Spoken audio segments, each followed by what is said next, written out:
इस्लामी बैंक जुडो में बोर्ड मुतासिरन के इमदादी रक़म की अदायगी में रुकावटन जूं शिकायतों, आला इख्तियारन का फौरी नोटिस वठण जो मुतालबो।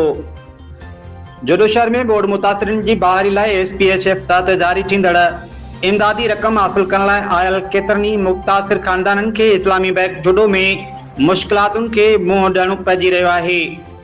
मुतासिरन मूजिब मंजूर, मुख्तियार, मन्नू समेत तकरीबन 50 माण्हू खे बैंक में वापस मोटायो वियो, जॾहिं संदन चवण आहे बैंक जो आम कारोबार मामूल मुताबिक जारी रहियो। सिर्फ घरन जी बहाली वारी इमदादी रक़म हासिल करण आयल माण्हुनि खे ई रोकियो वियो।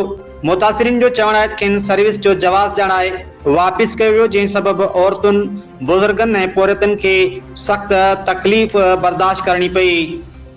मुतासिर माण्हुनि जो चवण आहे त SPHF ऐं NRSP जे मरहलनि दौरान अॻी खेनि डिघे इंसार ऐं मुख़्तलिफ़ मसइलनि खे मुंहुं ॾियणो पियो। NRSP जा चकर काटे काटे मस किस्त जारी कराई। बैंक में भी रुकावटनि सबब संदन परेशानियूं वधी वियूं आहिनि। वाक़े जी वीडियो पिणु साम्हूं आई आहे, जंहिं बाबति मुतासिरनि जो चवण आहे त उनमें बैंक जो आम कारोबार जारी नज़र अची रहियो आहे, जॾहिं त इमदादी रक़म वठण आयल माण्हुनि खे परे बीहारियो वियो आहे। उन खां पोइ उन्हनि खे इहो जवाज़ ॼाणाए वापसि कयो वियो त सर्विस नाहे।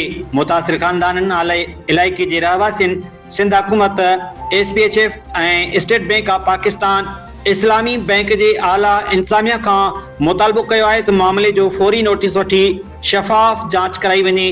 जेकॾहिं बेकादगियूं साबित थियनि त ज़िम्मेवारनि ख़िलाफ़ कानूनी कार्रवाई कई वञे ऐं बोर्ड मुतासिरनि खे संदन हक़ जी इमदादी रक़म बिना कंहिं गैर ज़रूरी देर ऐं तकलीफ़ जे जल्द अज़ जल्द फ़राहम कई वञे।